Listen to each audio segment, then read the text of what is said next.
Olá pessoal, tudo bem? Bom dia, boa tarde, boa noite, não sei que hora que vocês vão estar assistindo esse vídeo, né? Pessoal, estamos aqui hoje para mais uma mini aula, tá? De Química 2, mini aula de número 15, tá? Hoje nós falaremos sobre um importante conceito, que é o conceito de energia de ligação, e uma importante ferramenta que é a lei de Hess, que vocês vão ver que vai ser uma ferramenta aí muito útil quando a gente for calcular o ΔH, ou seja, a variação de entalpia de uma reação com base em outras reações químicas, tá joia?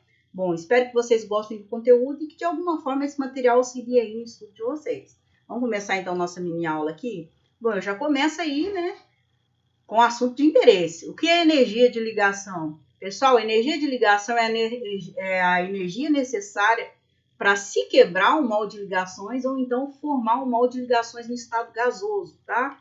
Bom, então eu vou trazer aqui dois exemplos. Ó. A energia de ligação ela pode ser energia que eu preciso fornecer para quebrar um mol de ligações, ou então energia que é liberada quando há formação de um mol de ligações no estado gasoso. Vamos entender aqui através de exemplos? Bom, imagine que eu tenho aqui a quebra, ou seja, o rompimento de uma molécula de H2, ó.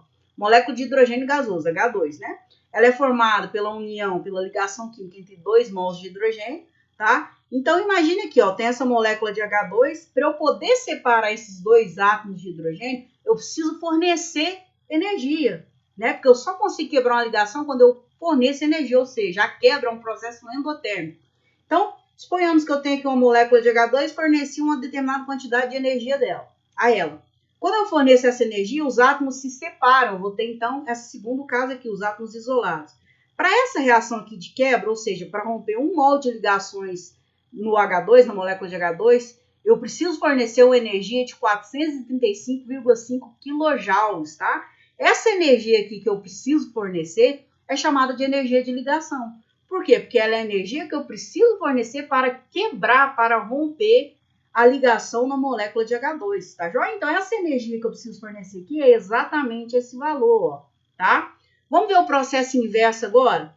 Então, agora, ao invés de quebrar H2 em dois hidrogênios, eu vou fazer o processo contrário, tá? Eu vou pegar dois átomos de hidrogênio isolados e vou juntá-los. O que vai acontecer? Observe aqui, ó. Quando eu tenho dois átomos de hidrogênio isolados e eles vão se aproximando até se juntar, vai haver que a formação da molécula de H2. Então, é um processo contrário ao que a gente viu anteriormente, tá? Então, tem dois átomos isolados de H2, vão se juntar para formar a molécula de H2.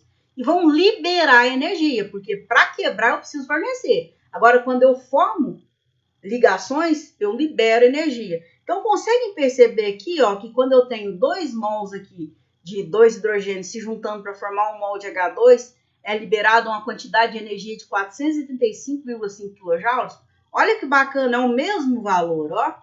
Conseguem perceber que é o mesmo valor, só o sinal que é contrário?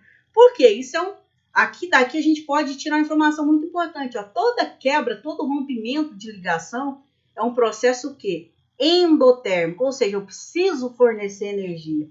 E toda a formação de ligação é um processo exotérmico, ou seja, vai ocorrer com liberação de energia. Então, consegue perceber, ó, para eu poder quebrar um mol de ligações no H2, eu preciso fornecer 435,5 kJ. Agora, quando eu tenho a formação de um mol de ligações de H2, é liberada 435,5 kJ de energia. E para toda a equação termoquímica é assim, tá, pessoal? Se eu olho uma equação como está aqui indo, ela é positiva, a reação inversa, ou seja, se eu passar o produto aqui, fazer ele virar reagente, o valor é o mesmo, só muda o sinal, tá? Então, prestem atenção nisso daí. Quando a gente fala em energia de ligação, nós estamos falando da energia necessária para quebrar um mol de ligações, ou então da energia que é liberada quando há a formação de um mol de ligações, tá joia? Então, quebra de ligação é processo endotérmico, eu preciso fornecer energia. Formação de ligação é processo exotérmico, ou seja, libera energia. Então, a energia de ligação é a energia envolvida aí, né, nas ligações químicas. Bom, então vamos lá. Qual é a energia de ligação do HCl, do ácido clorídrico? Então, eu tenho aqui a representação, ó, 2 mols de ácido clorídrico, para eu poder quebrar 2 mols de ácido clorídrico, gerando 2 hidrogênios e 2 átomos de cloro. Eu preciso fornecer, né, se é uma quebra, um processo endotérmico, então eu preciso fornecer 206 quilocalorias, tá? Então, aqui eu tenho 2 mols de HCl. Para eu separar, né, esses 2 mols de HCl em 2 átomos de hidrogênio, 2 átomos de cloro, né, ou seja, esses átomos isolados, eu preciso fornecer 206 quilocalorias. Só que olha o seguinte, ele está perguntando qual que é a energia de ligação do HCl. A energia de ligação não é a energia necessária para romper ou formar 1 mol de ligações? Aí que tem um ponto que vocês devem prestar muito atenção nos exercícios, tá? A energia de ligação é a energia envolvida na quebra ou na formação de 1 mol de ligações. Consegue perceber que eu não tenho 1 mol, eu tenho 2 mols? Então, pessoal, esse valor aqui, 206 quilocalorias, não é de fato a energia de ligação, tá? A energia de ligação, o que eu teria que fazer? Eu teria que dividir isso daqui, ó, por 2. Por quê? Porque essa equação aqui, esse valor é relativo à quebra de 2 mols de HCl, tá? E a gente sabe que a energia de ligação é relativa à quebra de 1 mol apenas. Então, conseguem perceber que a energia de ligação do HCl é de 103 quilocalorias por mol, né? Ou seja, para separar a ligação aqui, para quebrar essa ligação de 1 mol aqui de HCl, né? Para quebrar a ligação de 1 mol de HCl, separar o átomo de hidrogênio de cloro, eu preciso fornecer 103 quilocalorias, beleza? Bom, então vamos lá. Um outro exemplo prático. Qual a ligação mais forte? A ligação HH na molécula de H2 ou a ligação ClCl na molécula de Cl2? Bom, vamos olhar aqui, né, os exemplos. Ó, no caso aqui da quebra de 1 mol de ligações do H2, nós já vimos que libera uma determinada quantidade de energia, né? Anteriormente ali eu coloquei em quilojoules, agora aqui eu estou usando o exemplo como quilocalorias, tá? Então aqui para quebrar 1 mol de ligações, para separar 1 mol de moléculas de H2 em 2 átomos de hidrogênio, eu preciso fornecer 104 quilocalorias, tá? E no caso do cloro, ou seja, para quebrar 1 mol de ligações, né, na molécula aqui de Cl2 para gerar 2 átomos de cloro isolados, eu preciso fornecer 58 quilocalorias, tá? Bom, o que isso quer dizer, pessoal? Quer dizer que quanto maior for a energia de ligação, isso nos indica que a ligação é mais forte, tá? Quanto maior for a força da ligação, maior será a energia de ligação. Então, se eu pergunto para vocês qual é a ligação mais forte, HH ou ClCl, obviamente é a ligação hidrogênio-hidrogênio, já que para quebrar 1 mol dessas ligações eu preciso de 104 calorias, tá? E no caso do cloro, para quebrar 1 mol, eu preciso de apenas 58 calorias. Então, a energia de ligação, ela nos dá um indicativo da força, da estabilidade de uma ligação. Quanto maior for a energia de ligação, mais forte é aquela ligação. Ou seja, né? Isso é meio que óbvio. Quanto mais forte uma ligação, maior a energia que eu vou precisar para poder quebrar ela. Tá joia? Então, muito importante. Bom, além do conceito de energia de ligação, que nós vimos que a energia, né, necessária para quebrar um mol de ligação é a energia liberada na formação de um mol de ligação. Um outro conceito muito importante dentro da termoquímica, que vai funcionar como uma importante ferramenta, é a lei de Hess. Tá? A lei de Hess ela foi proposta por esse cientista aqui, o German Hess, e é uma lei muito interessante e muito importante. Tá? A lei de Hess é uma lei experimental, ou seja, ela foi determinada com base nos resultados de experiências de laboratório, e ela estabeleceu que a variação de entalpia, ou seja, o ΔH de uma reação química, ele depende apenas, né, unicamente dos estados inicial e final. O que isso quer dizer, pessoal? Quer dizer que eu posso pedir para vocês calcularem o ΔH para uma reação química sem dar aquela reação química, ou seja, vocês podem calcular o ΔH para uma reação química a partir de outras reações químicas que podem estar sendo envolvidas ali, tá? A lei de Hess, então, ela nos permite calcular a variação de entalpia de uma reação a partir do ΔH envolvido em cada uma das etapas de uma reação ou então em outras reações, tá? Vamos entender melhor isso daqui, ó. Imagine que eu tenho aqui uma reação química em que eu tenho um reagente A sendo convertido em um produto D. Aqui eu tenho o ΔH para essa reação.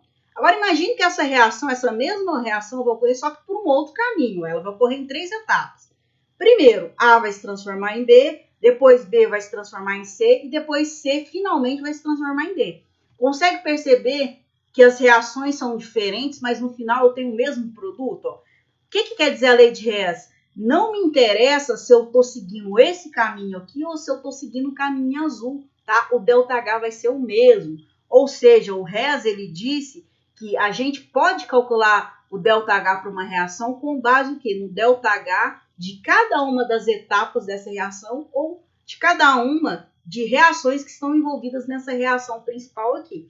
Então, ó, não me interessa se eu venho de A direto para D ou se eu venho de A para B, depois para C, depois para D. O ΔH vai ser o mesmo, tá? O ΔH aqui de A para D vai ser ΔH. No caso, se eu for considerar aqui, ó, o caminho em azul, eu vou ter o mesmo valor. O ΔH vai ser igual ao ΔH1 mais o ΔH2 mais o ΔH3, ou seja, eu vou chegar no mesmo valor. Então, por isso que a lei de Hess diz que o ΔH de uma reação ele depende unicamente do estado inicial e do estado final. Não interessa o caminho que aquela reação seguiu. O ΔH vai ser o mesmo, ok? Vamos ver um exemplo aqui, ó. Qual o ΔH de formação do CO2, né, do dióxido de carbono? Bom, vou ilustrar esse exemplo aqui com dois caminhos possíveis, tá? Imagina que eu tenho dois caminhos, ó. Imagina que essa reação ocorre em uma única etapa, em que eu tenho um carbono grafite reagindo com um mol de O2, produzindo CO2, tá? Aqui, então, esse caminho é uma única etapa. O ΔH é menos, né? Ou seja, uma reação exotérmica que libera aqui 393,3 kJ. E eu tenho uma segunda possibilidade, um caminho 2, que seria o seguinte. Essa mesma reação aqui, só que ela envolveria duas etapas diferentes. Primeira etapa, um mol de carbono grafite reage com meio mol de O2 para produzir CO, monóxido de carbono. Essa primeira etapa que eu vou dar aqui por ΔH1, ela liberaria menos 110,3 kJ de energia. E uma segunda etapa, que seria o CO2 que foi formado aqui, ele vai reagir com mais meio mol de O2 para então formar um CO2. E essa segunda etapa aqui teria um ΔH igual a menos 283 kJ. Bom, como é que eu posso chegar a essa equação aqui, ó, que é a da formação do CO2, com base nessas duas? Basta eu fazer a soma algébrica, tá, pessoal? Ó, a lei de Hess, ela diz que para determinar o ΔH para uma reação, nós podemos somar as diversas etapas que compõem aquela reação, que nós chegaremos no ΔH, que é igual a esse caminho 1 aqui. Então, observe, ó, se eu fizer a determinação do ΔH seguindo o caminho 1, eu vou ter um ΔH de menos 393,3. Bom, e pelo caminho 2, o que eu faço? Eu vou somar essas duas etapas, as duas equações aqui, né, da etapa 1 e a equação da etapa 2. Bom, ó, somei as duas equações, o que eu faço? Tudo que eu tiver em comum no reagente do produto eu corto, então, ó, eu tenho um CO2, um mol de CO2 no reagente, um mol de CO2 no produto. Cortei, simplifiquei. Quando eu somo essas duas equações aqui, eu vou chegar numa equação final que, olha só, é exatamente igual a essa daqui. O que a lei de Hess prova, então, para a gente? Que eu posso chegar ao ΔH para uma reação, né, por meio das reações de cada uma das etapas daquela reação que eu tenho interesse.